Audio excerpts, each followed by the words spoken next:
Hello, family, friends, and fans. I'm Fletcher Rhoden, and this is the Wendy Theory, track by track.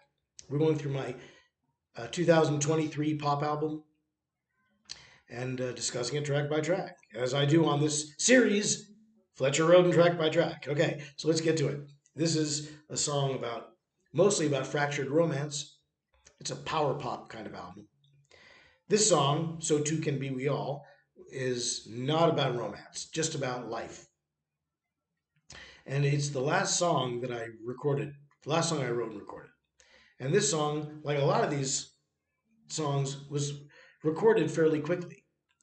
In fact, this particular song had a lot of first takes. The lyrics were written in one go.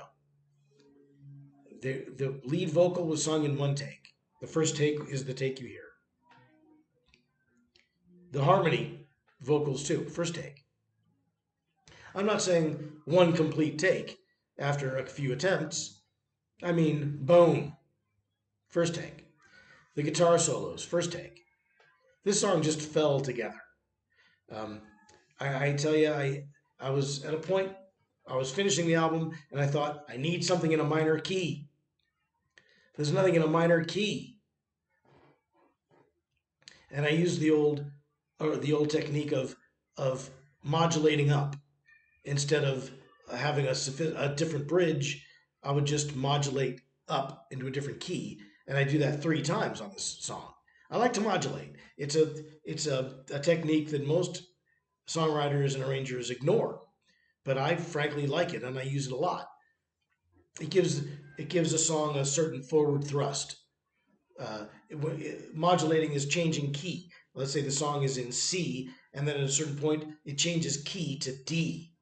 So it just moves up, and it gives it a real forward thrust. So this song, sometimes if you're going basic with your chordal pattern, you can just modulate, and that gives the song the shift that it needs into high gear around the middle of the song.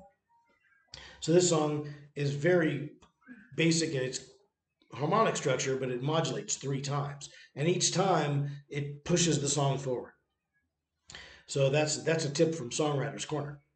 Um, the lyrics are it's existential nonsense, to be honest with you.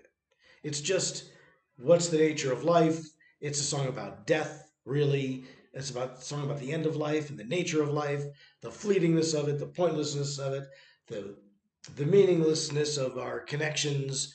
We're all just small companions on each other's journeys deep. It robs us of our childhood and interrupts our sleep. It's a song about depression. It's not nonsensical, really. It's a song about depression and and doom, a doom and gloom. I guess depression, really, I'd say, is what the song is about technically. It's a song about being depressed. And I'll tell you, the little story behind this song is not only that I needed something in a minor key, but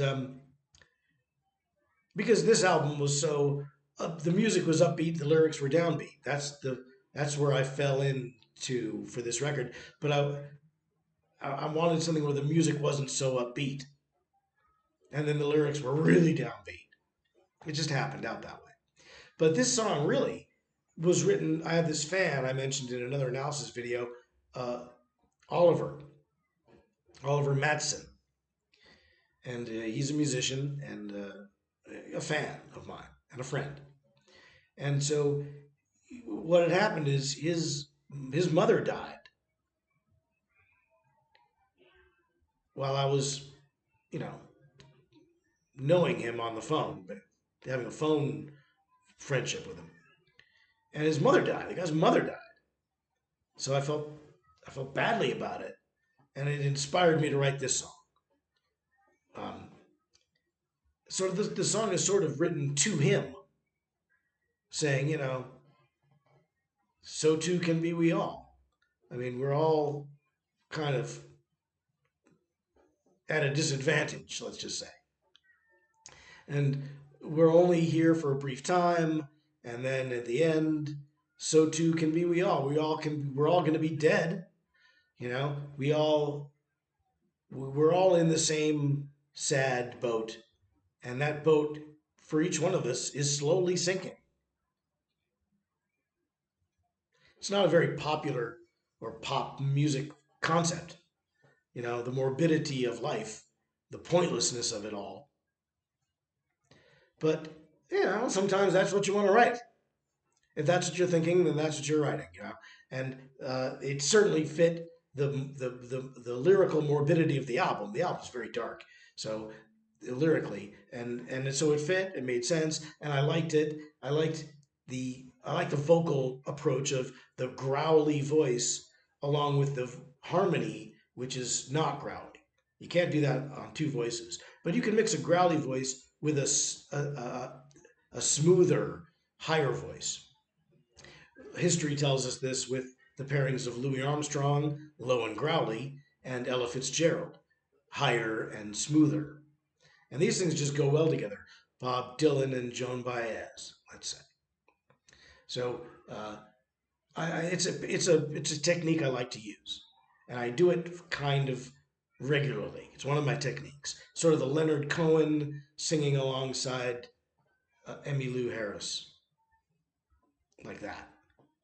And so that this song has that. It's one of my favorite songs on this record, and this record is one of my favorite records that I've ever done. It has a nice sheen to it. It's deep, it's complex, but it's poppy and fun, and it's you know this is where the album is getting dark though. Oliver had said you should listen to it backward, where it goes from dark to light. But I like how as it gets darker, and this is as the album gets darker. So check it out. So too can be we all. The last song I wrote and recorded for this album. Not the last song of the analysis though, because there are two more songs to go. So tune in for them. And until then, bye, Mary.